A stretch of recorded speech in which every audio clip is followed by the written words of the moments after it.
Corona ने viral बीमारी से पूरी दुनिया को खौफजदा कर दिया था। वहीं अब एक नई वायरल बीमारी ने लोगों के होश उड़ा दिए हैं। अमेरिका के अलास्का प्रांत में एक व्यक्ति की अलास्का पॉक्स नाम की बीमारी से मौत हो गई। इसलिए दुनिया भर के वायरोलॉजिस्ट की इस नई बीमारी पर नजर है। 2015 में अलास्का में ही इंसान पर अलास्का पॉक्स का पहला मामला सामने आया था। तब से लेकर अब तक अलास्का में 6 लोगों को अलास्का पॉक्स हुआ है। इनमें पिछले सप्ताह एक व्यक्ति की मौत हो गई है। इसलिए लोगों में चिंता है कि क्या यह बीमारी और कहीं भी दस्तक दे सकती है। आइए जानते हैं अलास्का पॉक्स है क्या और इसके लक्षण क्या क्या हैं। मिंट की खबर के मुताबिक अलास्का पॉक्स एक वायरल बीमारी है। चूंकि इस वायरस से संबंधित पहला मामला अमेरिका के अलास्का से आया, इसलिए इसका नाम अलास्का पॉक्स रखा गया है। यह वायरस इंसान और जानवरों को संक्रमित कर सकता है। यह ईंट के आकार का वायरस है। इसका वैज्ञानिक नाम ऑर्थोपॉक्स वायरस है। यह वायरस स्किन पर स्मॉल पॉक्स जैसे निशान छोड़ता है, जिससे स्किन में घाव की तरह हो जाता है।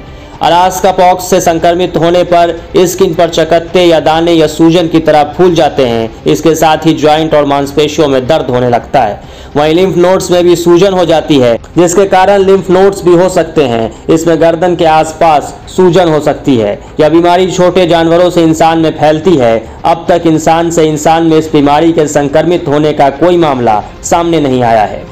लेकिन चिंता इस बात की है कि यदि इस कुल के कुछ और वायरस सामने आएंगे तो एक व्यक्ति से दूसरे व्यक्ति को संक्रमित कर सकते हैं। अब तक पिछले 9 साल में कुल 7 मामले सामने आए हैं। इनमें से अधिकांश में मामूली लक्षण दिखे, जो कुछ एक सप्ताह के अंदर ठीक हो गए।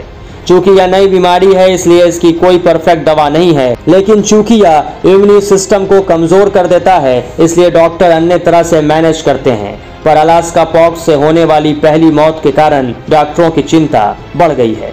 अलास्का पॉक्स सबसे पहले जानवरों को होता है, इसलिए सबसे पहले अपने पेट्स को बचाएं। जंगलों में आग लगने के कारण यह वायरस जानवरों में फैल सकता है, इसलिए जहां जंगल में आग लगे उससे दूर चले जाएं। इसके अलावा जब भी बाहर से आएं तो खाने से पहले हाथ को अच्छी तरह साफ करें। अलास्का पॉक्स से संक्रमित होने पर स्किन पर चकत्ते या दाने या सूजन की तरह फूल जाते हैं। इसके साथ ही जॉइंट और मांसपेशियों में दर्द होने लगता है। वहीं लिम्फ नोड्स में भी सूजन हो जाती है, जिसके कारण लिम्फ नोड्स बढ़ सकता है। इसमें गर्दन के आसपास सूजन होने लगती है।